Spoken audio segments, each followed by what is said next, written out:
like it? Yeah. That first one that I had scheduled fouled up on me while I was trying to go live, and then ended up putting it on, started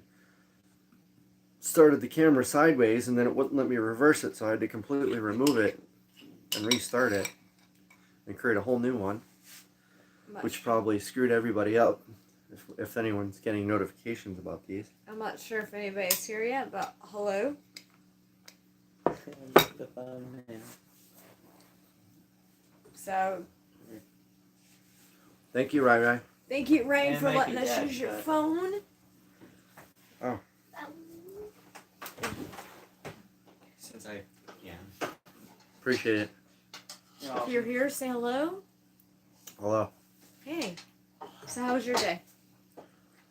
I don't know. How do you think it was? You were with me all day. It's a little crazy this morning. We had to go to a cross-country meet in Knoxville today, which is about an hour and 15 minutes from our house. Emma did an amazing job. It was a state meet. She had to qualify for it. And then we went to Sevierville. Is it Sevierville? Yep. And we went to Knife Works, which... Sevierville Knife Works. Yeah. Yep. And that place is big. It's like 3 floors. Yeah, it's 3 stories. If you look it up online, they have a big website, but it's 3 stories of mostly knives. They do have some like firearms and firearm supplies, but for the most part, it's mostly knives, swords, machetes, things like that. Things with blades, pretty much. Axes, and then they have a really cool place on the basement floor where they actually have almost like a museum with like World War II relics, and it's got things back to the Civil War. They usually buy these things too. Of course, you'd have to have plenty of money because some of this stuff's pretty expensive. But they had a World War II. It was like a military police helmet, and I think it was like $800. Oh, wow. Yeah, so you can missed that. They had cannonballs too. Yeah, they had cannonballs. And then they have some other interesting stuff down there, like shark's teeth, like. Yeah, they had a room with just rocks. Yeah. And then they had toys, like stuffed animals and stuff. So that's a cool spot. Then we went across the street to a tool place, and we were in there for a while because, of course, we like tools. But we also... Well, it was like 2 stores in one, wasn't it? It was like supposed to be a workshop. Well, I guess the whole thing kind of went... But I thought that DeWalt's place was separate. Well, I don't think that DeWalt sign meant it was like a DeWalt store. I think they were just advertising that they have DeWalt tools. Yeah. Hey. Wahawk says, my signal sucks, but miss Smoky Mountain Knife Works. I love that place. Smoky Mountain Knife Works, yep. Right across the street from Bud's. Right across the street from Bud's Gun Shop, which is another great place. I've actually never been in Bud's Gun Shop. I wanted to go today, but we didn't end up making it. But I've shopped on their website many times. Someday. They're not far from us.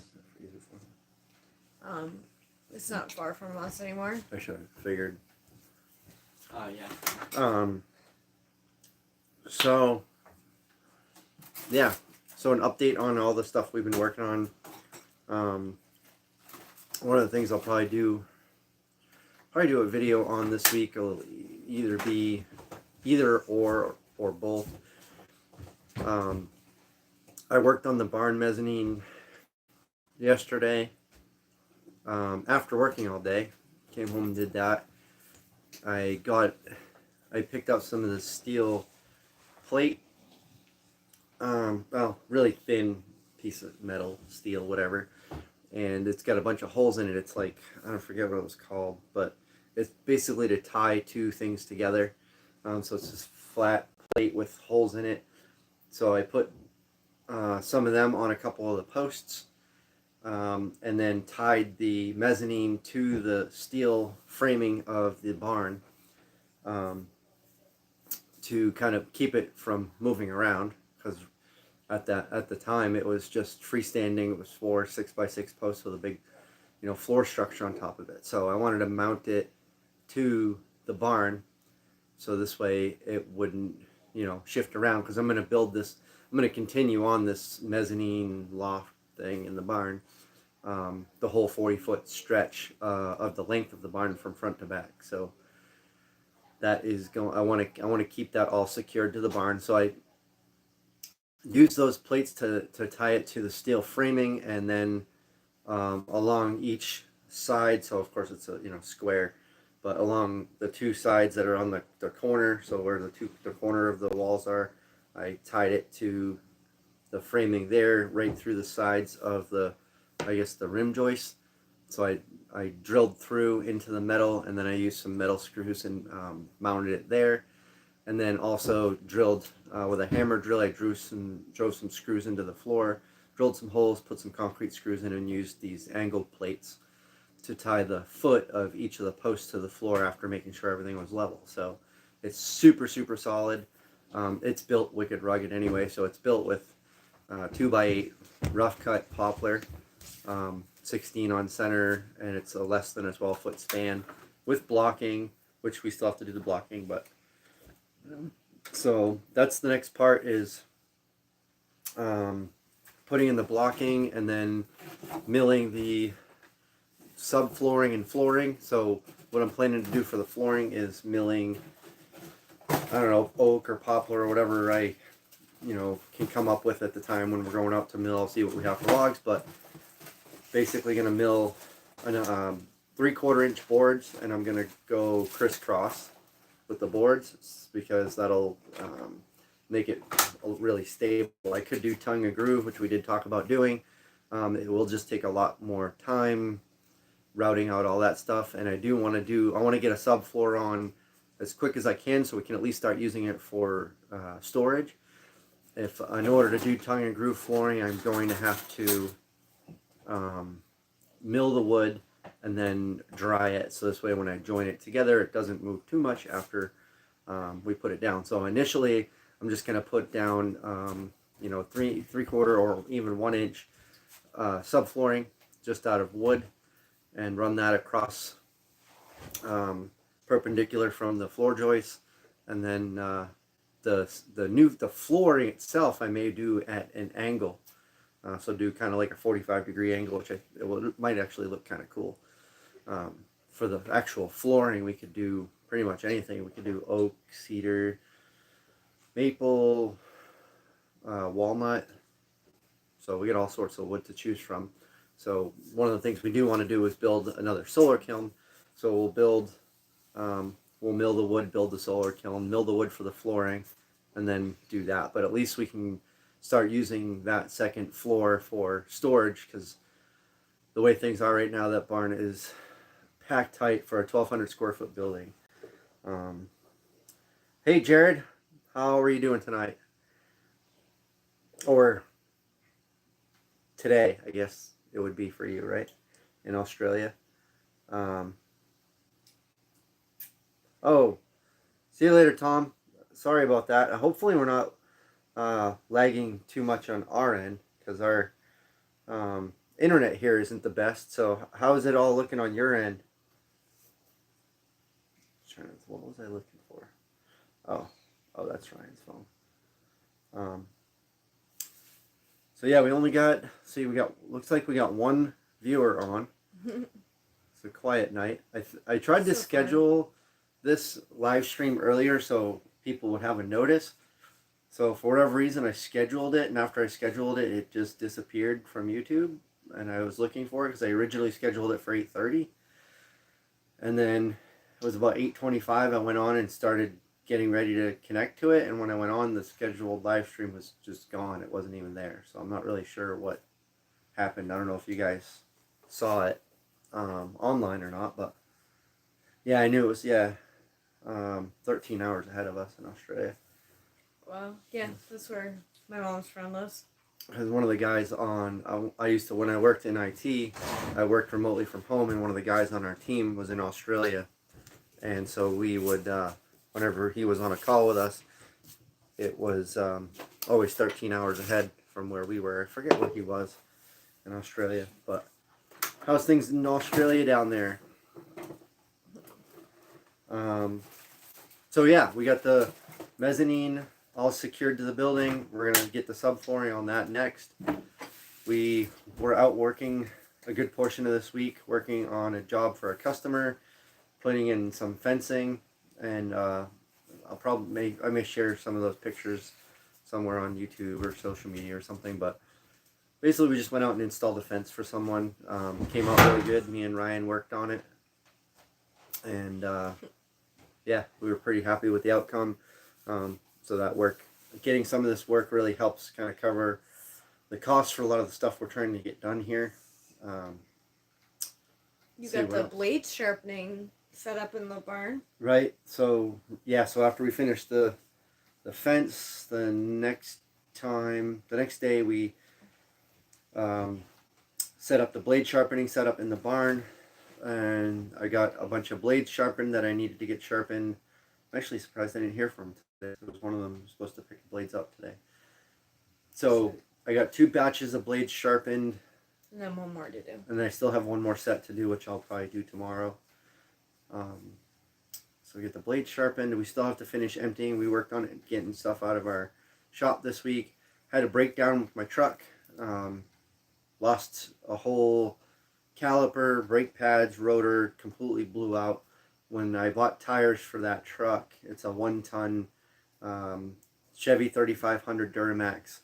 And it's a 2005, so it's not a newer truck. But when they put the tires on, when we were actually in New Hampshire, I'm surprised it's lasted this long. It's a dually, so there's an inner and an outer rim, and they're supposed to put the inner rims on the, of course, inside, and the outer rims on the outside, and they're different sizes and different shapes. So they put on one side they put the 2 inners, and the other side they put the 2 outers. And because they did that, one of the rims was rubbing against the caliper for the past 6-8 months, whatever. It's been a while. Luckily, we haven't driven it much. It's just pretty much been from New Hampshire to here, and after that, we haven't released it a whole lot. But because it's been rubbing and rubbing and rubbing, eventually it heated up the caliper, blew apart the brake pads, which then eventually the rotor completely rotted and busted away, and then we had to replace that whole thing. So we were actually towing an excavator when the brakes completely gave out. We could still stop, but it was the brakes went completely to the floor. Luckily, we were towing an excavator up a mountain, not down a mountain, because I don't think that would have ended very good. Because I'm pretty sure we would not have been able to stop going down that mountain. So we're very lucky that it didn't happen when we were coming down that mountain. That would have been horrible. That would have been really bad. And then right after that, I got a flat tire with the tractor. It was actually before we even got the brakes for the truck fixed. The tractor was parked behind the truck, and it had a flat tire. The truck's jacked up in the air with all the brakes taken apart, and I'm like standing there like, I get a tractor with a flat tire, a truck with the brakes all taken apart. I still have an excavator here that's taken apart and a bunch of busted parts on it that in the process of getting fixed. So it's been just a crazy. Ironically, they went to the same job yesterday, and they took my car, and when they go to leave, the car won't start. Yeah, so we were working there, and I was using her car, which is like a hatchback. So I got the hatch open the whole time, and I killed the battery. But at least it was just a jump start. Go ahead. You go ahead. Jared said, "Great, thanks. Been following your channel since you made a sign for Northwest Sawyer." Oh, that cool. was a while ago. Yeah, that was a while ago. I remember that. That's when we were still in New Hampshire. Yeah, that was cool. I've seen him posting some videos recently. I haven't had a chance to watch him, but I do like to go over there and watch a video once in a while of his and say hi. But yeah, that was cool. Let's see what I was going to say. I remember mailing that. What? I remember mailing that sign. Oh, that's right, mailing it. Yeah, you mailed that out to Oregon. I don't even remember. Yeah. Yeah, I remember when he did the video showing the sign. That was really cool. I think he has a picture of the sign in the intro to his videos, but he's probably changed his intro. I'm sure people change their intros a lot, but it's pretty cool. I think he has it hung up where his sawmill is, but I don't know if he still has it there. So yeah, we came back. We finished the fence, got the blade sharpening set up, all set up in the barn. Which unfortunately, this past week it's been kind of cold out there, so I had a little propane heater out there while I was sharpening to kind of get myself warmed up and the sharpener warmed up, because it has a little oil pump in it, which works a whole lot better when it's not really cold out. So I got all those blades sharpened, got the mezzanine all secured to the building, and then tomorrow our plan is we're going to start pumping out some firewood. We really want to get ready for when the mobile home gets here. That was another thing I did in the barn too, is I actually placed the same wood stove that I had in my workshop in New Hampshire. I brought down here because I really like it. It's an old wood stove that I bought used for like $50, but I just really like the style. The top of it opens almost like a trash can, and you can just throw wood in it, which is really handy when you're out working in the shop, or building something and you have a bunch of scraps that you're just creating while you're working. And of course, while you're working, you have the wood stove going. The wood stove is burning down, so you can just take those scraps and just kind of open it up, chuck them in, and keeps the shop warm, and it helps you get rid of your scraps. So it kind of works out pretty decent. I really like the setup of it. You can put some pretty big logs up in there too. So hi, Cornbread and Grizz. Hey Grizz, hey Cornbread, how's it going? Ooh, cornbread. Good to see you. Emma says, "Oh, yum, cornbread." I don't even know. Have you ever actually had any? I don't know. Cornbread's good. Always good. So yeah, tomorrow we should have Firewood. plenty of fuel. We're gonna just crank out some firewood. We got plenty of logs and stuff to be cutting up for firewood. A lot. Would actually be nice to get them cleaned up. Cleaned up out of the yard. Yeah. So I'm gonna try to work on the mezzanine a little bit, but mostly we're gonna work on firewood tomorrow, and I gotta sharpen a batch of blades. I'm gonna do some laundry. I think that's gonna be most of the day. Then Monday I'm going back to finish that fence, and then that customer has a couple other projects that they want me to work on, so I'll wrap all that up on Monday. And then I have to finish the chicken coop that I'm building for a customer, which I'm overdue on, but she wanted it before winter, and luckily we're still getting some decent weather here, so this coming week it's going to be back in 70s? the low 70s, upper 60s, I think. Well, anyway, I'm pretty sure it's going to be like the low 70s this week, so it's still going to be pretty relatively warm, especially for us. It wouldn't normally be this warm, although today I think it was like the temperature here was the same as in New Hampshire. Right. It's been kind of weird. This past week, during the week, it's been colder than in New Hampshire. Today it was the same temperature as in New Hampshire, but it was funny. A friend of mine was messing with me, joking online, because I posted on Facebook that it was a nice 72 degree sunny day today here, and he took a picture of the temperature gauge in his truck and he says, "Why'd you move from New Hampshire to Tennessee? I thought it was for the warm weather." He says, "It's the same temperature here. It's 71. And I told him, I said, "Talk to me in January." And he's like, "That's not nice." I'm like, well, yeah, January's going to be. Makes his money though. Yeah. He's a plow guy. He does construction and stuff like that, but he plows in the winter. And but anyway, yeah. So January will be 10 below zero, and here it might be like in the mid to upper 20s at night, and probably in the 30s and 40s during the day on the cooler days. And then of course there are some days during the winter here that are even in the 60s and 70s. You get these weird little warm spurts. How's the video look now that we got a few people on here? Is the video and audio? There was somebody else on here earlier who mentioned that On their end it was lagging, not our end. Yeah, it was buffering. He said it was on his end, so just want to make sure that was the case. We have satellite internet, so sometimes it's not always great. Yeah, we have Starlink RV, and I have a mount for it. I just have to mount it to the back side of the barn, pointing, I think it's like west. I forget, but anyway, it's gonna be up on the back side of the barn, facing out over the top of the barn, and that'll give it a good height for it to be able to get a better visual of the sky. Jared says, yes, the video quality is good. I appreciate that. Thanks. Yeah, Chris said it looks good from here. Looks good from here. Sweet. And I'm actually pretty surprised because if you look at the Starlink app, it actually says it has an obstructed view.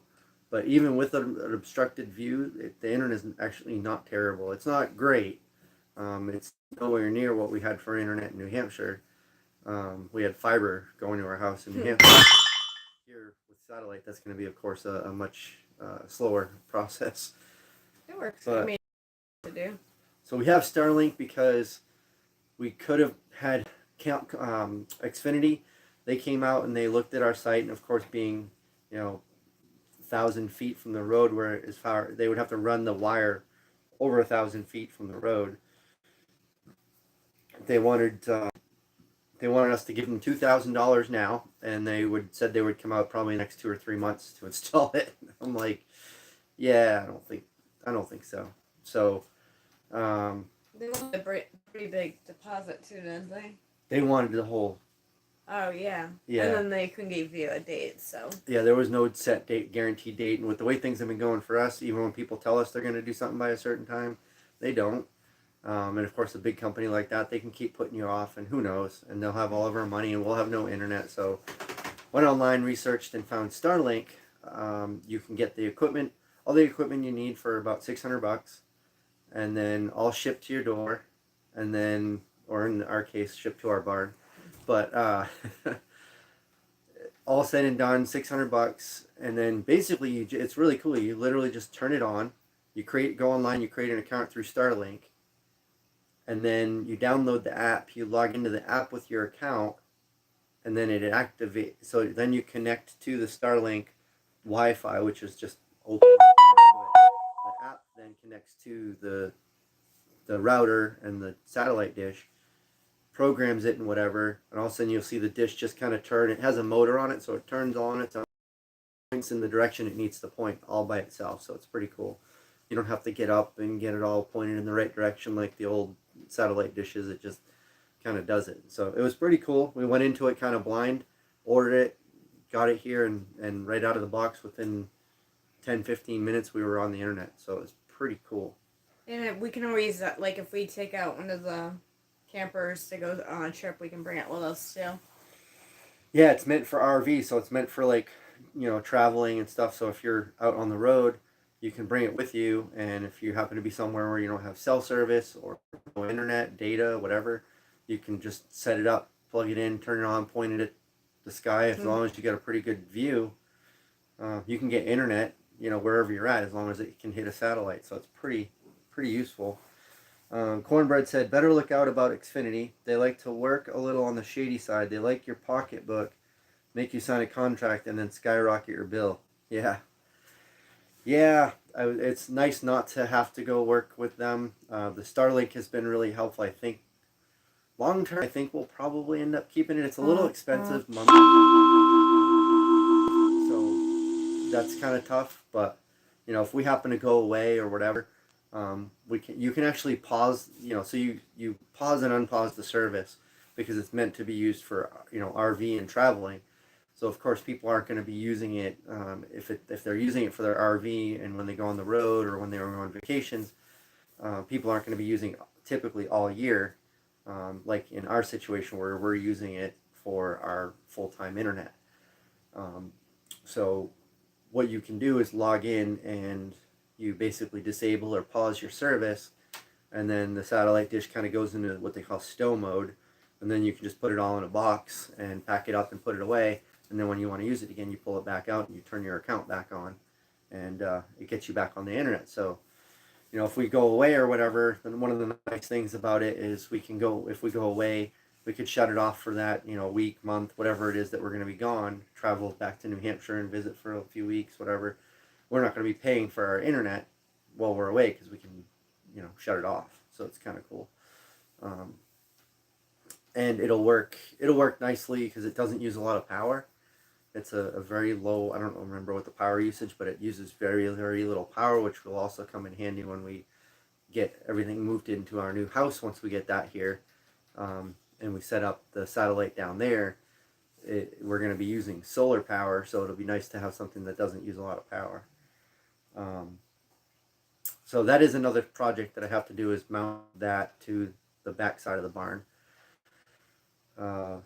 So, you know, tomorrow hopefully we'll get the firewood.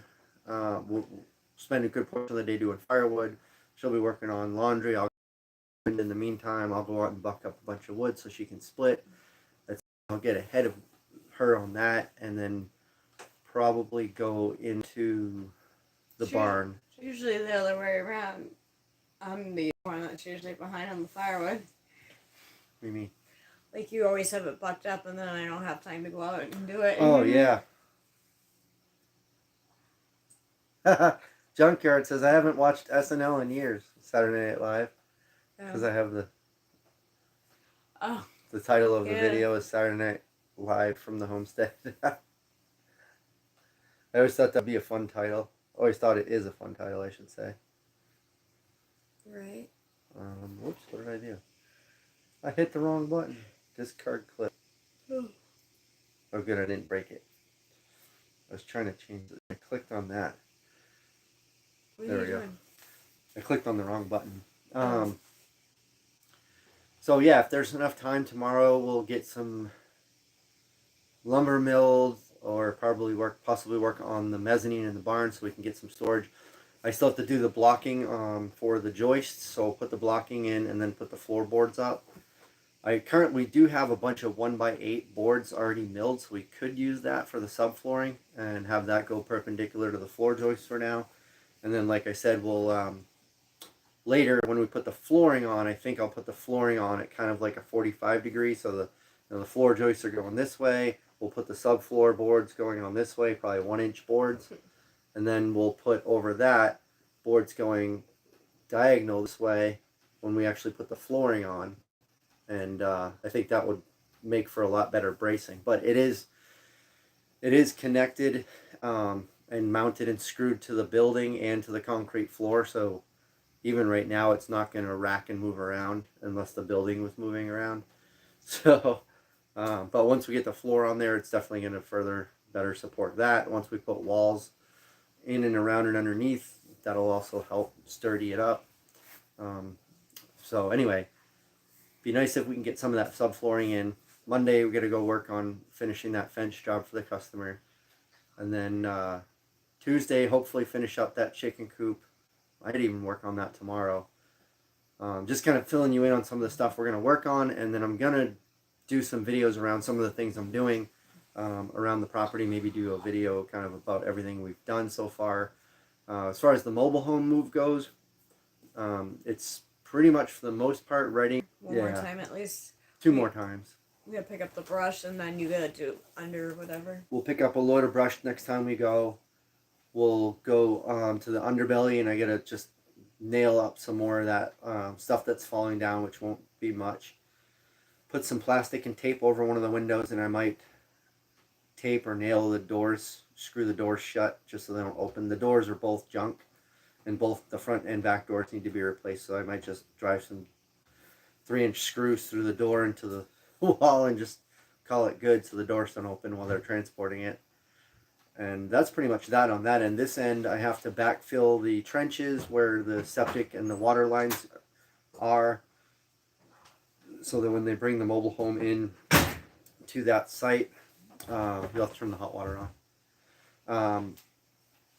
Here, they won't obviously drive into a ditch and lose the home. So they're hopefully will come out at some point during this coming week, and they're going to go out to the mobile home, go out to the site here, and look at both where the home is currently, where it's going, and see if there's anything else left that we need to do.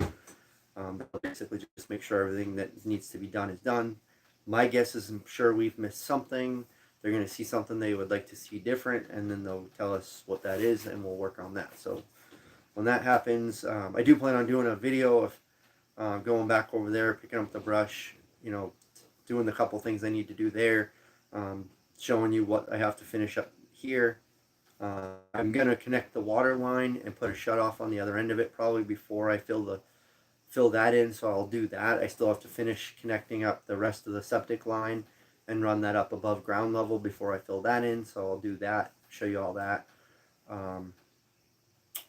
And then I'll kind of talk about where we're at that point, and hopefully by then maybe I'll have heard from the mobile home company, and we'll get something going here. But should be here by the end of October, so we'll hopefully be having some good news on that the first week of November.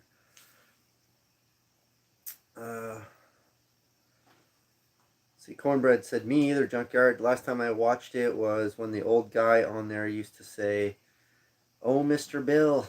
Oh, yeah. You missed all these. Whoops. Well, now I missed everything because you clicked on something. Wait, where? Okay. Oh. Boy, the chat's been going. I totally missed it. Sorry. Where are we at? Yesterday, watch. Oh, okay. Oh, I always saw that SNL thing, so just Junkyard says just finished off some juicy dumplings. That sounds good. Oh. We Have you ever had dumplings? Yeah, they're like, I don't think I have. I don't know if you ever have, but you know what they are. Yeah, I think you can get them at Cracker Barrel. I think it's almost kind of like a ravioli type thing. It's yeah, like a with dough chicken in it or something. Yeah. Yeah. Grizz said last time I watched SNL, Fire Marshal Bill. Fire Marshal Bill. He's all burned up. Let's see, Cornbread, last time I watched it was, oh, Mr. Bill. Junkyard said brother-in-law went and looked at repoed homesteader cabin the other day for like $8,500, which is cheap right now, but it had particle board floors. Oh, yep. Yeah, a lot of those like kind of manufactured sheds and things all have particle board floors, which unfortunately is just like these campers. I have to, actually that's going to be another project at some point coming up, is once we get the house here and we can start kind of moving people and things into there, and once we empty that other camper, I'm going to have to go in there and tear up some of the subflooring, replace it, tear up all the actual flooring, and replace every bit of that. I got to replace a vent, some cabinet doors. So I'm going to have a bunch of projects I got to do in that. We'll probably keep that one. Yeah, you knew about the floor on that one. Though. Yeah, we knew about the floor being soft when we got it, but we'll probably keep that smaller camper for when we want to travel and go places. Yeah, I mean, for the 5 of us, I mean, it's small, but it works. I don't know if it would. Did we do it with the dogs in there too? No, but it'd be fine. I mean, because it's not great for us to live in because it's just really small, but to go camping, it would be fine. To take a trip, like when we came down between Christmas and New Year last year, we took a trip in it. It's a 24-foot pull behind, and the 5 of us we were fine in it for the week we were here when we came down. And me and Ryan and Kyle lived in it for 3-4 months, and the 3 of us, we had more than enough room. We were totally fine. It sleeps. It's got 2 bunk beds and then a queen. There's that double. It's got 2 bunks. It's got a table that turns into a bed, and then a full-size bed. But anyway, so yeah, the goal will be to get everybody out of that into the mobile home. It's just the boys, so if we can get them at least set up in the mobile home so they can sleep in there, I can kind of fix up that camper. Chris said, keep up, Mike. Yeah, I'm not doing very good. I'm doing too much yap and not enough reading.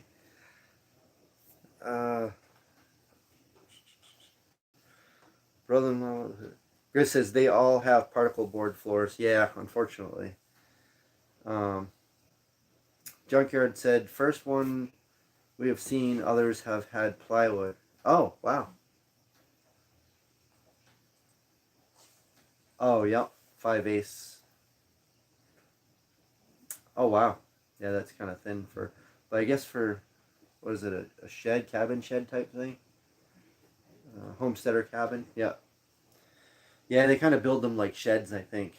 They don't kind of put all the work into it that they should if somebody were really going to be like kind of staying in there. But yeah, plywood would definitely be a lot nicer. Let's see. 5/8 plywood.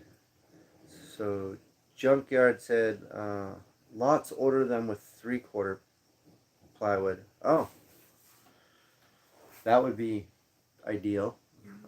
I don't know what the mobile home has. You know, it's a 1990s whatever, but I would hope it would have 3/4. I guess you'll find out when you tear the floor up. I don't think it's like full on plywood. I think it's still particle board, but it might be that subflooring material, like Advantech type stuff. I don't know. I'm gonna find out because I gotta cut it out. I gotta cut a few sections out. So I think it was the Wednesday when I actually put that video tour out of the mobile home. I know there were a couple of comments about like, boy, you got a lot of work. Yeah. We're going into it expecting that we get a lot of work. We didn't pay, you know, I mean, obviously new mobile homes are $100,000. So, you know, the fact that we only paid about 5% what they cost new. And then, you know, it's actually costing us more to have it moved than we actually paid for it. So, and then they'll set it up, of course, and all that. But once we get it here, we'll have a good base, I think, for the price. You know, we have a good frame building with, you know, siding and roofing that's all intact. For the most part, the building itself is all intact. It's just, you know, needs to be cleaned out. Yeah, the air conditioners were. Needs to be cleaned out, and you know, a couple of those spots, the walls, the floors, in like 2 small areas that need to be repaired. You know, I'll eventually, you know, put all new windows in it. May not do that right away. I'm gonna put the wood stove in it, a couple new doors, repair those floors, rip all the carpet out, and then rip all the cabinets out, and that stove, and pretty much clean it up in there. Get the wood stove in there. And I mean, pretty much at that point, it'll be storage and it'll be useful for, you know, a couple of bedrooms. I mean, if it's, you know, we're sleeping and living in there, it doesn't have insulation underneath yet because I had to tear it out to fix the floors, and it, you know, it doesn't have actual flooring. It's just subfloors. I mean, we're living in camper right now, so. And we've lived in a construction site before too. So Our last house in New Hampshire was like that. We lived in it while we gutted and renovated the whole thing, so it won't be the first time we do it either. we just all slept in the same room we had an air mattress, and I think we had another mattress or something. I don't even remember. Yeah, once I got one room done, so we lived in a temporary rental when we did that. So of course, in our situation here, it's going to be the campers. Once we got one room finished at our house, we were able to go from the rental back to the house. When we bought the house, long story short, we bought the house and didn't know that it was infested with mold. Found out after the fact, and that we had to gut the whole house. So we had to move out right after we moved into our newly bought home. Moved into a rental for 2 months. 2 months. Yeah, we couldn't stay any longer because remember that landlord didn't want to fill the tank, so it was cheaper for us to go back to our house. Yeah. So anyway, Yeah. we only had to stay. We stayed in the rental for 2 months. We could have stayed longer, but it doesn't really matter. But by then, I got one room finished with flooring, walls, everything all put back together, and we had one working bathroom. So we all basically, just like living in a camper, squeezed into one room, stayed in there while I worked on the next bedroom, which we got done shortly after. Then we were able to, the kids would sleep in one room, we could sleep in another, and then we get another bedroom done, and then we were able to all have our own rooms, with Ryan and Kyle sharing one room. And so it was a long process. We bought the house in August. July, yeah. We bought the house in July, and we didn't have a kitchen sink For Thanksgiving. I think we got our kitchen sink just like 2 days before Christmas. Yeah, it was before Christmas. Yeah, so we went a long time, 5-6 months, just to get to that point. We still worked on it all through the winter. Yeah. And there was still a ton of work. When the spring came, we had to tear off the deck because the house was rotted there, and it was awful. We had the wood stove, so it made it like we easier. heated, but what I'm saying is long story short, we lived in a construction zone, like you said. So we can easily, we got 2 campers and we get a mobile home that's going to be under construction. We're going to have plenty of room to live. Fine. We'll make it through. The nice thing is that we're going to have another building, which will allow us some more storage space and more room to spread out. the building, getting the mezzanine done in the barn is going to give us even more room. I do want to build a storage shed of some sort so we can store some stuff that really belongs out there, like rakes, shovels. We have a lawnmower. I have a plate compactor. Cans of fuel, just all that sort of stuff, like the outdoor stuff. So that'll free up some more space, and just kind of as time goes on, we need to free up the space in the barn because I'm constantly losing my tools. I've been having to buy used tool, or not used, but some used, some new, stuff that I already have, and I know I have, but it's in a box stored somewhere in that building, and until we can unpack it all, I can't get to it. So ultimately, I want to get that barn all cleared out, unpacked, and get that organized, set up as a shop, like it's kind of intended and supposed to be used as. Sharpening room, Ryan's apartment. There'll be a bathroom with a shower, sink, probably a washer dryer hookup eventually. Yeah. And that's what we'll use that for. We'll keep the fridge and the freezer in there. And then I do want to build an outdoor kitchen. We were just talking about getting one of them old wood-fired cooking stoves and build like either a shed, so we have like a separate, like maybe kind of a small building where we could put like a wood cook stove and things like that, or do like a gazebo pavilion type thing that we can enclose. I don't know, we have some different ideas, but doing something like that where we can cook in another building with like a wood cook stove, so we don't have to use fuel to cook when we don't have to. Of course, we can cook on our new wood stove too in the house down there, so plus we'll have at least one camper. Ultimately, the one we're sitting in right now, it's a 38-foot fifth wheel camper. We're invested into it because we bought it, but we need to get that money back. We got a good enough deal on it that we should be able to sell it for what we paid for it. Ideally, I would like to sell it in the spring when camping season's coming back around. But I do need to do a little bit of work in here from us living in here.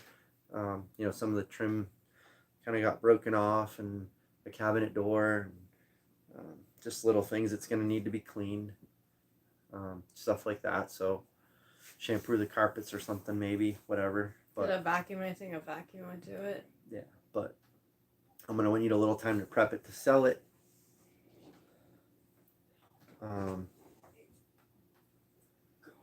Grizz said, Mike, my bet's it's 3/4 inch particle board. I'm kind of thinking that's what it is too. I mean, you can see from underneath that it's definitely some sort of particle board, so it's probably what it is. But the floor seems pretty solid. It's a 30-year-old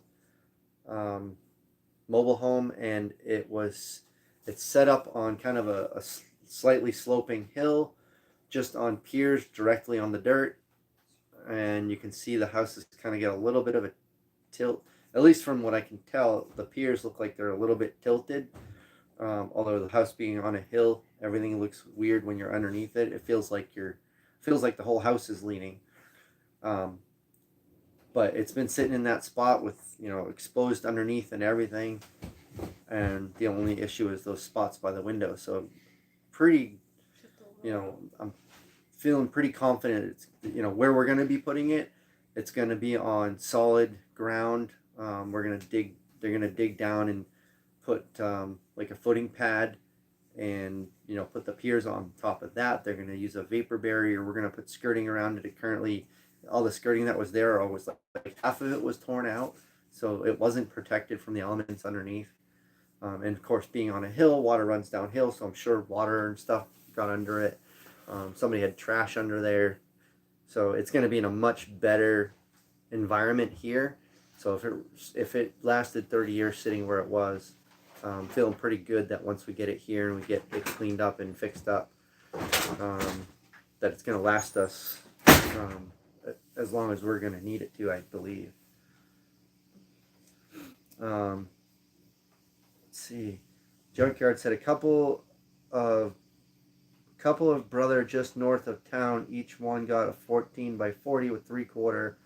Then they went in and laid another 3/4 in the inside the studs, put porches front and back the length of it. I would like to do that, porches in front and back the length of the... Yeah.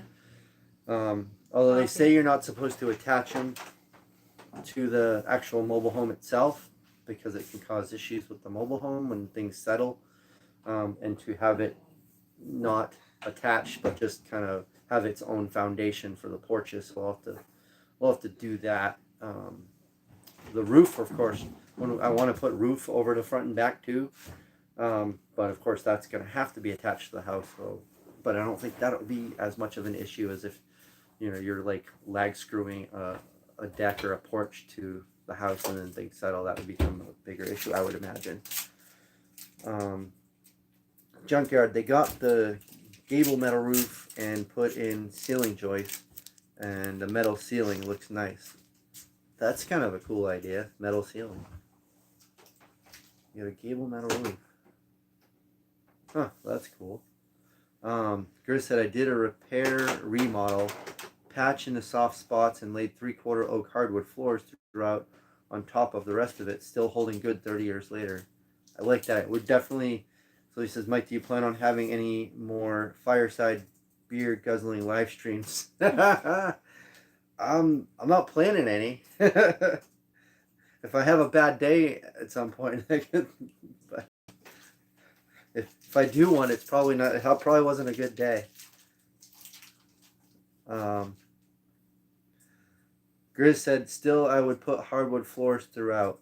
I think that would be nice. I mean, we've always done. I don't say always done, but our last house we did vinyl planks throughout the whole house because it was just the super easiest thing to clean, and it was durable, didn't really scratch, that sort of thing. Over the 8 years we were living there, it eventually, like the color of the floor in certain spots wore out, like where chairs were rubbing on the floor and stuff. But it held up really well. But the downside of that is we have to go buy it.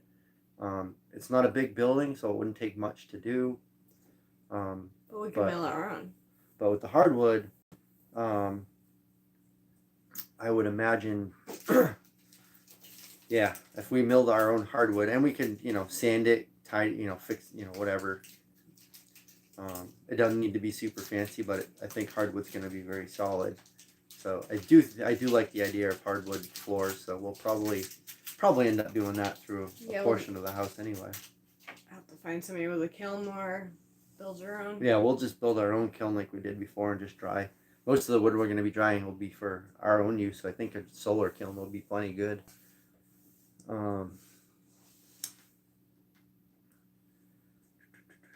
Junkyard said, put 16-inch pads and double block it. You won't be sorry.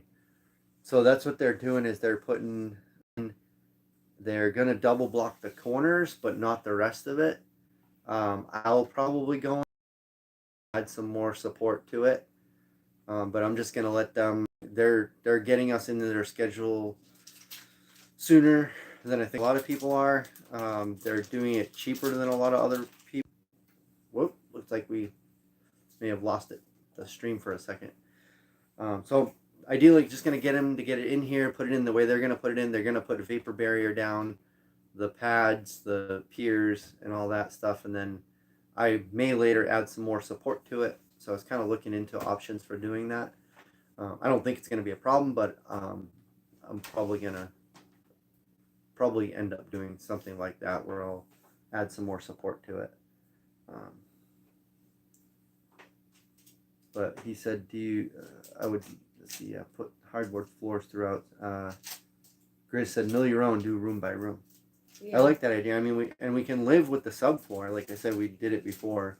And it was actually worse because the subfloor in that house, I don't know what they did, but there was just like metal screws and everything sticking out of that floor. So while I was working on it, when you left the bedroom, if you were to go to, I think we made it past so you could at least get to the bathroom, but like, if you wanted to go, put shoes on. You had to. If you left the bedroom, you had to put shoes on because you'd step on screws and nails and things sticking out of the floor there. I don't know what they did, but it was just crazy. So in this place, it doesn't look like anything's been done to the place since it was built.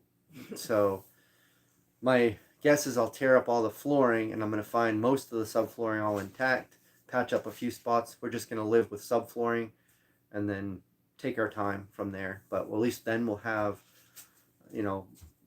triple the living space that we have now. and we'll have a lot more storage. So that's the big reason why we went this route now, is because it's just going to be way faster to get something in here to give us a little bit more room to spread our wings a little bit, because with the way things are now, that barn is just full of stuff stacked 8 feet high. I'm not sure how we have that much stuff, but we do. So we got rid of a lot too.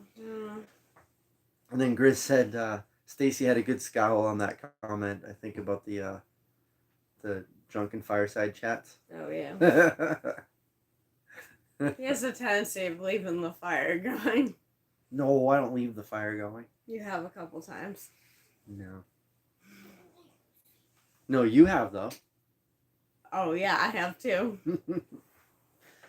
I think I never left a fire going, but like the fire will be down to like coals. And it restarts.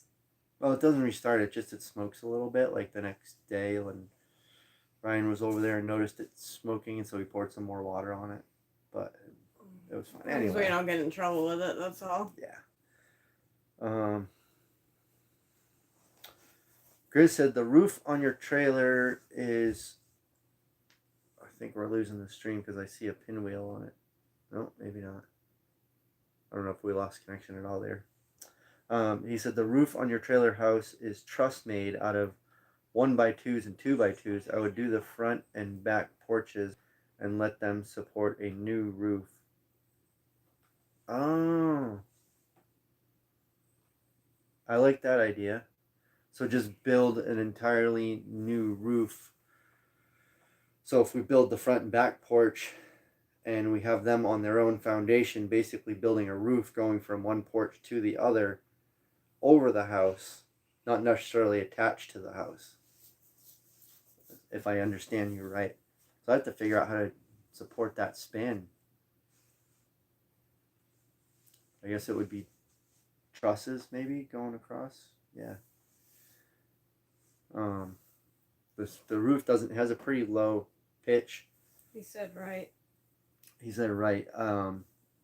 About building the roof going from one to the other. So my guess is the house wouldn't support the roof, so you'd have to do some sort of span going directly across it. And I'm assuming you just leave the old roof on the mobile home. I mean, it looks like it's in really good shape. I was up on the roof. There's no signs of there being any leaking coming through the roof. So it looks like the roof, having been there for 30 years, it's held up really good, even with a tree kind of attached to it and hanging over. Grizz says, I can give you a few tricks to support the span. Oh, cool. Thanks. That would be awesome. Yes, leave the old roof. So you'll have kind of extra. So I'm assuming you would just leave it open from end to end too. So it would just kind of give it some airspace in there. I wouldn't think you would probably close off the ends. It would more or less just be like a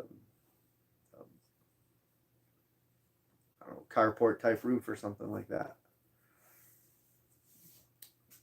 Because otherwise, if you close it in, then you got kind of like a dead space between the two roofs. I don't know if you would insulate that or just leave it open. Or build another floor up above that and then have another.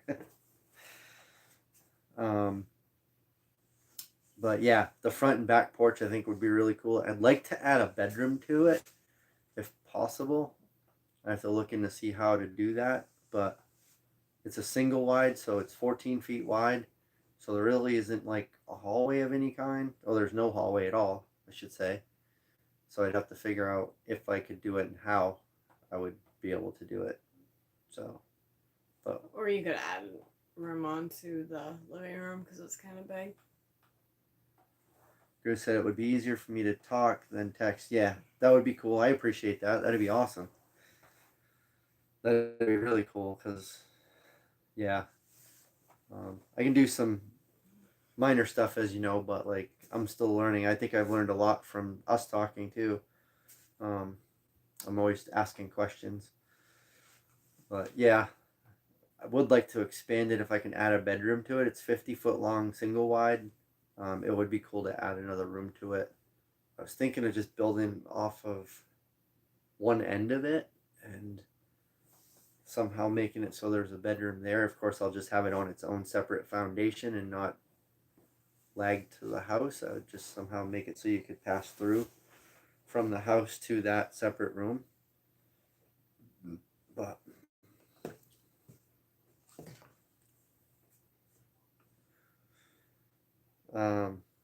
Junkyard said we made metal trusses for one from 1.25 inch square tubing, spaced them 10 foot, and ran C-purlins and a new metal roof 14 wide. Oh. Put plates under each end. Oh, okay.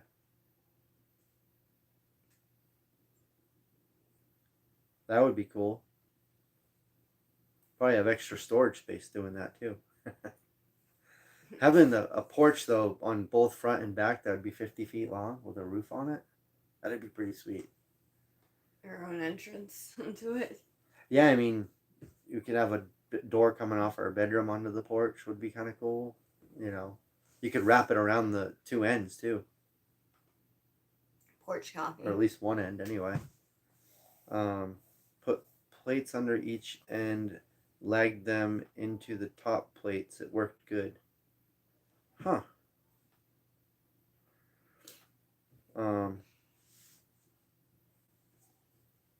Yeah, I'll have to come up with, probably do some research on how people have added rooms to a single wide mobile home and kind of come up with what makes the most sense.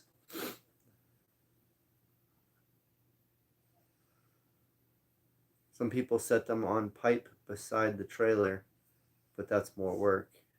Yeah. So it almost sounds like it would almost be like building one of them big metal carport things, but over the entire over the entire mobile home. So it's almost kind of like people park one of their big fifth wheel campers under one of them big carport shed things, but basically we're doing the same, but with a mobile home. So you're kind of protecting the whole thing. I'm going to look online and see if I can find pictures of that being done. That would be kind of cool. And then he said, and you can't hardly move it later either. I think the mobile home's staying there when it gets there. Yeah. We'll sell the land before we sell. Once this mobile home gets put where it's going, I have no plan on ever moving it off of that spot after that. The only thing I can imagine is potentially bringing in another mobile home, maybe if one of the other kids wants their own mobile home, or build something for them, which would probably be more likely because we'll have time to do that and we'll already have room. So, but it'd be kind of cool to have like a family, just like family compound. Yeah.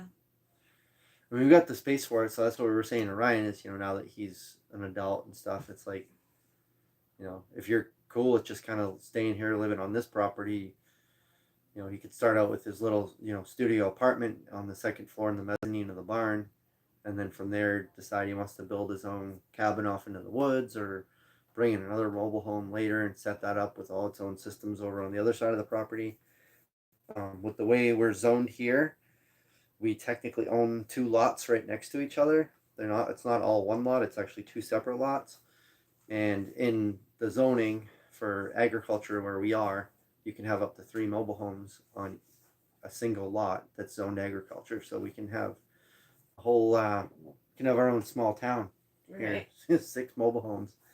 But that would be cool if, like, Emma and her family had a little spot, and then Ryan and his family, and Kyle and his family. Yeah, and you can legitimately be a quarter mile away from each other. Right. Nobody would have to be on top of each other. It's like if you lived in the suburbs, it's like living all in the same neighborhood.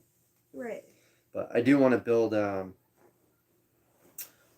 do want to build a small cabin off in the woods, like an off-grid cabin, like another 1,000 feet back, way off behind where the cave is, like just in a nice flat area. I clear and I can build maybe just my own little log cabin where I can go out there and like a little hunting camp.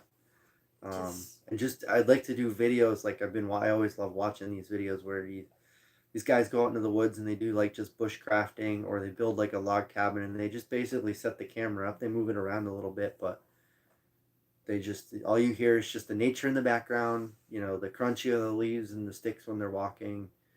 You know, you'll hear them using their you know, handsaw or whatever it is they're cutting, and an axe or whatever. Yeah, they don't bring out power tools. Yeah, it's really peaceful, and I do like working like that, just working, because I've had people ask, like, why do you use this, or why don't you use, you know, this bigger tool or that tool. Frankly, it's just more relaxing and more fun to, even if it takes longer sometimes, to use quieter tools. Right. But it's something I'd like to do. I thought about doing a separate channel to do those types of videos, or do them right on this channel and just make a separate kind of playlist title for those separate videos, and just kind of not really talk, just kind of do my video and do my thing, and just go out there and kind of play in the woods. Be like a kid in the woods building a fort.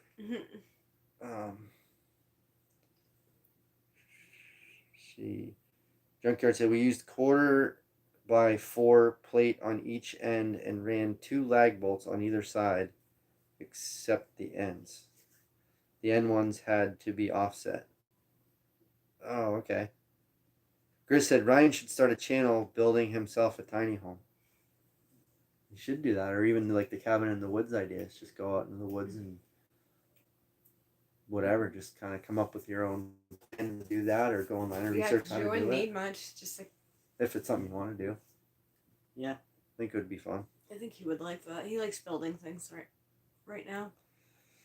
Junkyard said put the C-purlins on and then tighten the lag bolts.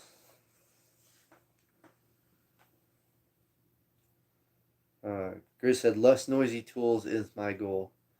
I like working with hand tools. It's a lot more physical work, and it is much slower. But I just, it's nice when you don't have to worry about rushing through something.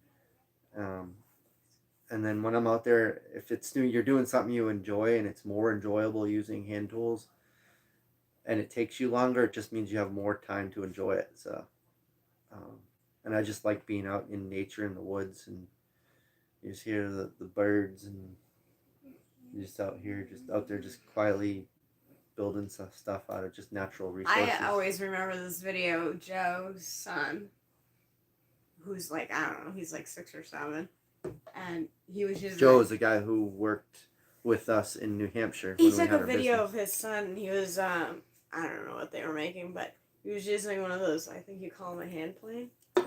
Hand plane? Yeah, Okay. and he was using that to get to whatever he was doing, and the kid's having the greatest time just using it, and he's smiling about it, and he's just so happy about it. It's just like a great video. Yeah, and if you know, if you're using power tools, there's a higher risk you can hurt yourself. I mean, I don't anticipate that happening, and I have never had the issue, but you know, with hand tools, everything's slower, so you have less risk of a serious injury. I mean, of course, you can easily cut yourself with a blade, whatever, but it's just way more relaxing to me. I think that would be really cool. Let's see. Spirit in the Sky Blue, how's it going? Welcome to the chat. Wasn't that a song for like an airplane? Spirit in the Sky? Or was it just a song? No, I don't think it was Spirit in the Sky. It was something else. Oh, okay. You know what I'm talking about, though. I think. I could be wrong. Oh. But yeah. So he says, lost the chat for a second on Ryan's phone. Grizz said, hi, Spirit. They're all saying hi. Let's see. Spirit says, nice to see you all tonight. It's cool to have everybody on here. This is awesome. We got, looks like we have 7. Good group of people. What did you guys all think of the last video? I'm trying to get a little bit better on editing. I'm trying to just keep it really simple. But yeah, I think that's the easiest thing for me. Like, it didn't take a long time to edit it, which was nice, because I'm finding I'm being a little bit more careful when I'm recording, so I don't have as much to edit out. But Junkyard said time change in 2 weeks. That's right. Fall back. Yep. So That'll be weird here though, because it's like it'll actually be kind of nice though, because right now it doesn't get light out until after 7:30 in the morning. yeah, because the kids are. The bus driver literally has to put the light on for them to get it so they can see to get on the bus. It's really weird for us here because even though we're in the same time zone, the sunrise and sunset is about an hour different from New Hampshire because we're kind of like on the west edge of the Eastern time zone. So even though the time is not different, the sunrise and sunset are different. Because of course, Mother Nature don't care about time zone lines. It just, things still adjust and move. So where we're at, I think we're 2 hours from the time zone. if we drove to the, yeah, maybe. Yeah. We're about, I think sunrise in New Hampshire right now is like a little bit before 6:45. Where here it's more like 7:30, 7:40. It's almost 8 o'clock. So it's like an hour later. But it's dark in New Hampshire at like 5. No, it's like a half an hour in the morning, but then we get an hour at night. So at night, sunset's like 7:30. We're up there, it's like 6:30. So we still have like an extra half an hour, 45 minutes of daylight. So we have more daylight here and during the day, but our mornings are dark. So the fallback's going to be nice because right now when it would be 7:30 just getting light out, it's going to jump to 6:30 getting light out, which will be nice because the kids will be getting on the bus as the sun's rising. Right now it's pitch black out when the kids are getting on the bus, so it's kind of weird. We have to drive them up to the top of the hill anyway, so. Right, we drive. I mean, the drive. It's a 1,200-foot drive from here to the camper to the end of the driveway where the bus meets them. So we drive them up and we get the headlights on. But either way, it'd be nice to. Plus, it'll be warmer. I mean, not by much, but. Let's see, Chris says Stacy needs a channel called "How to Manage 3 Boys and a Man." Who's she? Wait, 3 boys and a man. Is he counting Kyle, the dog? I don't know. I think he meant three kids. Yeah. And Gris says Emma needs a channel of how to manage your debts. I think she could pull off a good channel with all the stuff she does. Gris said you did good on it, Mike. Oh, thanks. I don't mind editing videos. Actually, I kind of like it. I've always just kind of previously I felt rushed and felt like I didn't have time, but I'm starting to figure out a better way to manage my time and not try to rush things too much because I'm so used to just rushing. And right now I need to try to figure out how to slow my brain down a little bit.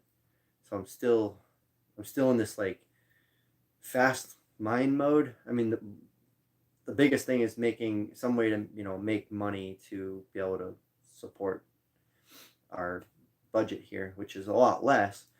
So we don't have to work as much, but we do have to get out there and work. And we do have the added expense of building something here. So we do still have things that we're going to have to get, insulation and doors, and that we can't necessarily, make our own insulation and things like that. So there is going to be added costs. We do have to still support that extra cost. So that's the only thing I get a little bit of anxiety about and try to rush and get out there and get some work and that sort of thing. But when I'm here, I feel rushed because I don't have as much time as I would like to because I'm out working and doing the stuff here. So it would be nice to be able to slow down a bit. So I'm looking forward to when I can do that. Can you... This is probably going to be a stupid question, but can you make the doors for the mobile home with wood or would it... The doors I can make. It's just, Oh, you'd just have to put something on them. Flooring we can make. Any walls that we want to do, I can use wood. But I mean, like, you'd have to treat the wood for insulation and then the underbelly material. And I'm sure insulation, the price of that went up. The subflooring, I think it'd be best to just use the same whatever the subflooring is now. Although instead of particle board, I could replace the sections I'm doing with 3/4 inch thick plywood instead, so it's a little bit solid. Or Advantech, which is super solid engineered.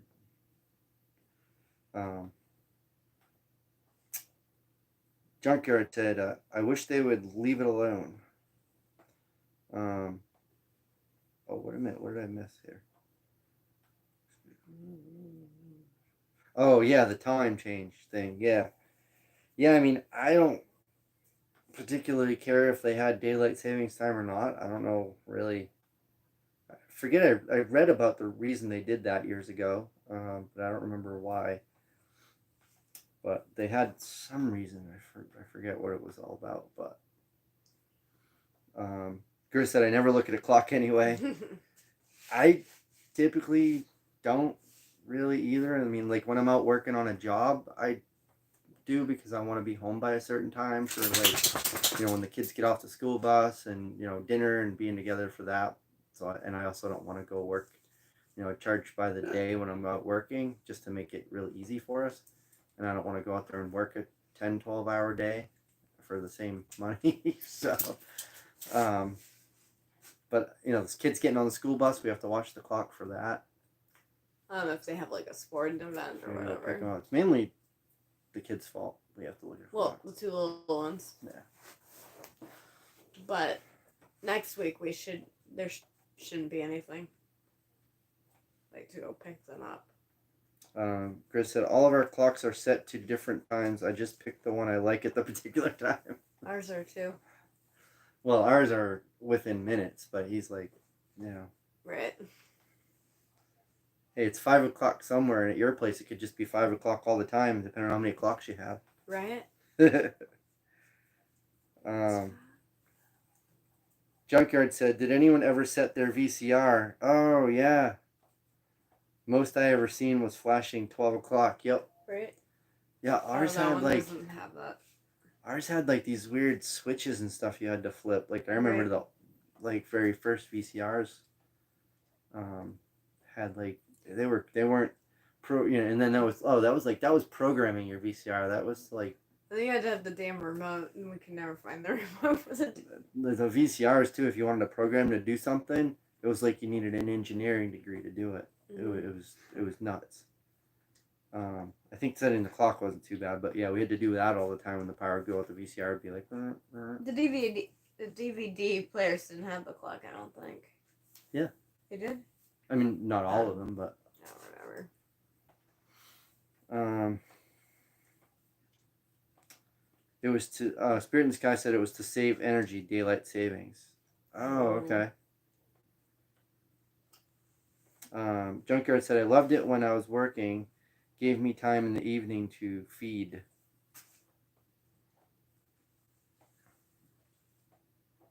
Yeah. Grid says I save energy by sleeping in and getting up late. I think that's why, yeah, we like to sleep in. If I can get a good night's sleep and fall asleep early enough, I like to get up, but I don't like to get up. When it's dark out. I don't mind getting up a half an hour before sunrise, but not like 2 hours.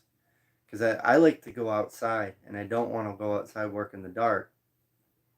But if the sun was up and out and it was bright out at 6 o'clock in the morning, I'd be happy to go outside. Right. 6 o'clock in the morning. But right now, where it's like 7:30, I want something to do when I get up.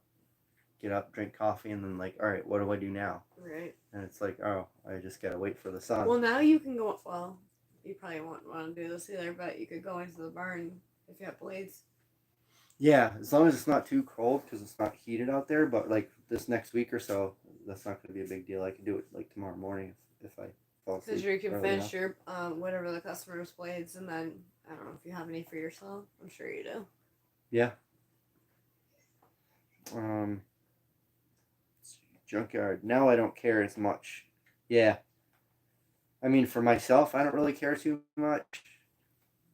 And as time goes on, I think once we get the mobile home here and we get a lot of that stuff done and we don't have all the added expenses of the things that we're trying to do here, I'm hoping to sell my excavator next weekend.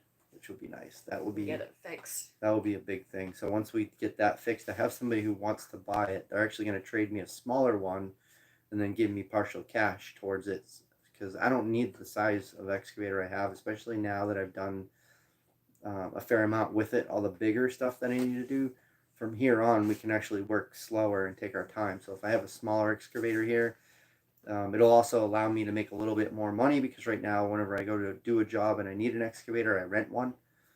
So I lose, essentially like $400 a day for when I rent the machine.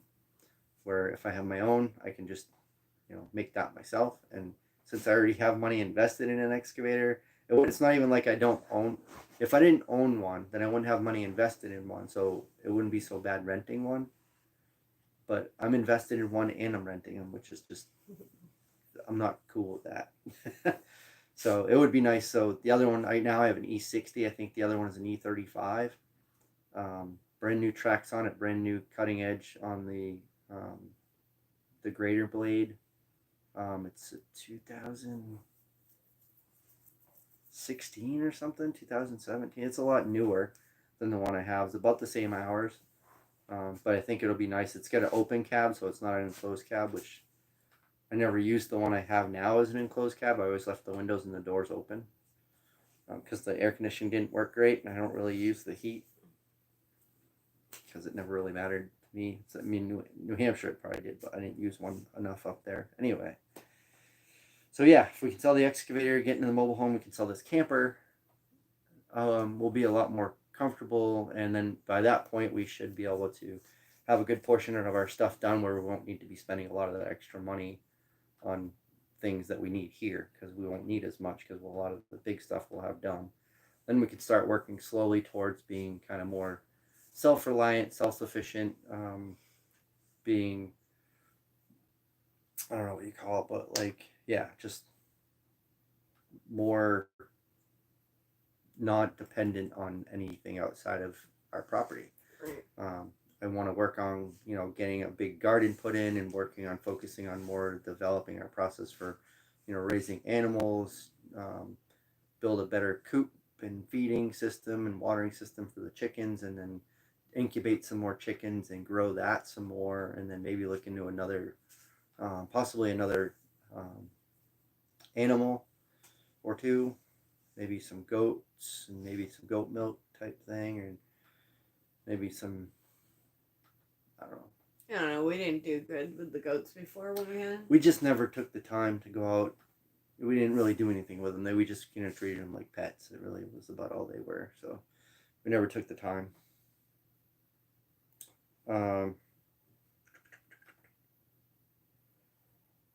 Let's see. Spirit in the Sky says, I like the longer daylight. I don't like it dark at 5 p.m. Right. I agree. Yeah, New Hampshire it would be About 5. the earliest though. It would you'd get to 4 o'clock Right. in like mid to late December. Yeah, you go get the late bus and it would be dark. Yeah, just before Christmas you'd be having 4 o'clock. It'd be dark, but probably be closer to 5 o'clock here. So we are gonna get to a point where it'll be probably 5 o'clock. It'll be dark, but no biggie. It'll be lighter earlier anyway. We'll still have a fair amount, and hopefully we'll have the barn a little bit more cleared out, and I can work out there, because that's the other thing is, without having a lot of room out there, I can't really work unless it's light out, because the only place I can work is outside, which is just crazy to me, because we have this brand new 1,200 square foot building and I can't use it. So it's just kind of frustrating, because it's like I kind of like to get in there and do things I need to do, but there's no room to do it. Cats too. Yeah, cats take up a whole lot of room. I know. Let's see, where was I? Junkyard says, I get up in the dark and I go to bed in the dark anyway. I mean, there's a point where you have to, because you're gonna go to sleep. It's gonna be dark, easily dark when you go to sleep. Right. And then there's a point where it doesn't, sunrise is so late in the morning that you end up getting up before. So it's dark. It's gonna be dark longer than the hours you sleep. So so it's dark for more than 8 hours in a day. But right now, we're definitely going to sleep in the dark and waking up in the dark. Right. We're going to sleep, whatever, sometime between 9 and 11-ish, and then getting up at sometime between 5:30 and 6. And it's not dark light out until like 7:30. So even with daylight savings time, we're still going to get up. It's going to be dark. And then even more so as we get into November, December. Spirit in the Sky says, going fishing at 6 p.m. until dark is good medicine for me. That's another thing is I wish I had time for. I got my fishing license here and everything, and we haven't been able to go fishing. And we can go out and fish all year. We don't have to worry about the lakes freezing over and having to deal with like that weird period between when the water's not frozen and then when it's frozen enough to ice fish, which we never did anyway, but and then you have to wait for the lake to thaw before you can fish again in the spring. You just have to be careful with some of the lakes. I don't know if it's lakes, but they drain some of them around here. Oh.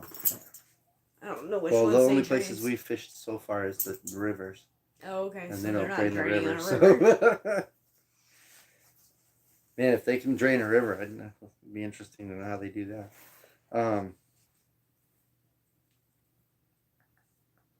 So Grizz says, I like to go outside before sunup for coffee and watch the sunrise when dog is live. That would be cool, like if we had like a place to sit. Like a porch, coffee porch. Yeah. Yeah, I mean, we do have a place to sit out in front of the barn.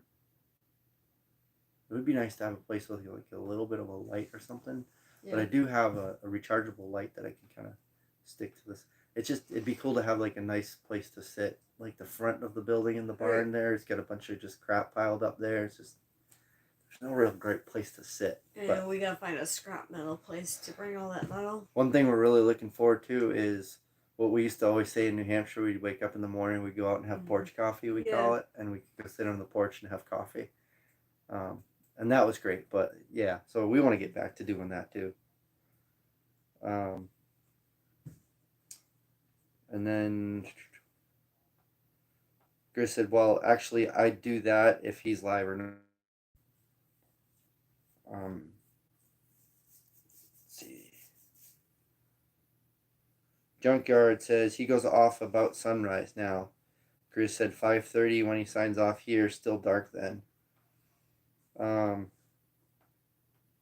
Jared says, have you seen Matt's from Off the Ranch self-watering chicken coop system? No, I haven't. I'm gonna look up his channel and save it for. I'm curious. I'll do it on my phone. What is it? Matt's from Off the Ranch Off the Ranch. Okay, I'm gonna have to look that up. Watering coop system. That'd be cool. It would be nice to like be able to just have something cleaner for the chickens. Yeah. They need a run so they can get out because they're kind of getting to the point now where they really just need to be able to get out of the coop and run around.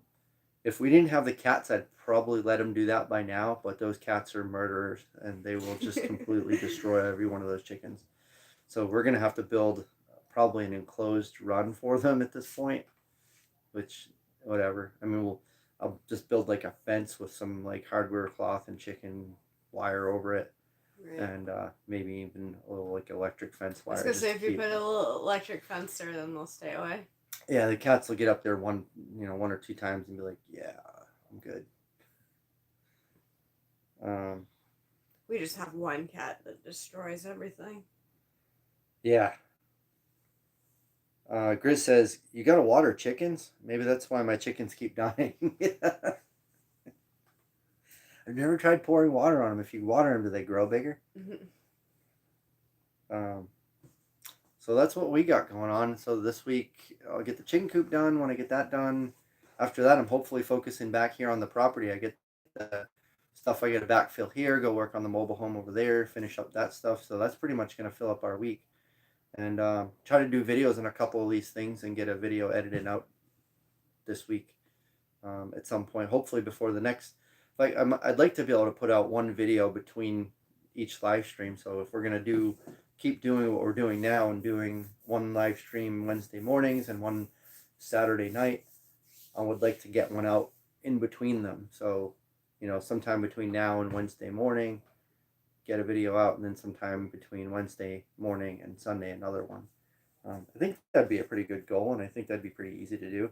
Also, the editing is kind of fun because it does give me something to do, like sometimes at night or early in the morning when I don't go outside.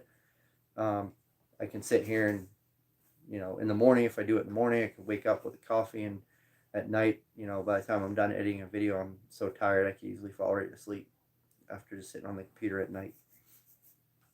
So, yeah. An hour and a half. So we've been on for close to an hour and a half. Junkyard says it's that dehydrated water. Chris says if I water my chickens, it will get down. Let's see. If I water my chickens, it will get their down wet and they might freeze. Yeah, that's true too, especially right now, the cooler seasons. But we won't get a whole lot of super freezing. So I think the chickens should be all right. The nice thing one thing that we're not going to miss about the animals, taking care of animals in the winter in New Hampshire is that the water would always freeze. You have to go out every single day, take their water dish and bust the ice out of it and refill it with water and make sure they get to drink some water again before it freezes again. Because, you know, even during the day it could be 0 degrees, 10 degrees, and the water, you'll put it out there and, you know, a couple hours later you go out there and it's a block of ice again. Well, so sometimes we'd boil it so it'd stay a little bit. Put hot water out there, it'll take a little longer, I guess, and then they have heated waters, which we just always had trouble with. They never worked great, and sometimes they would still freeze because they weren't that hot. But they always leaked for some reason. And they leaked. That was the biggest issue. That's the biggest issue we had, is they leaked.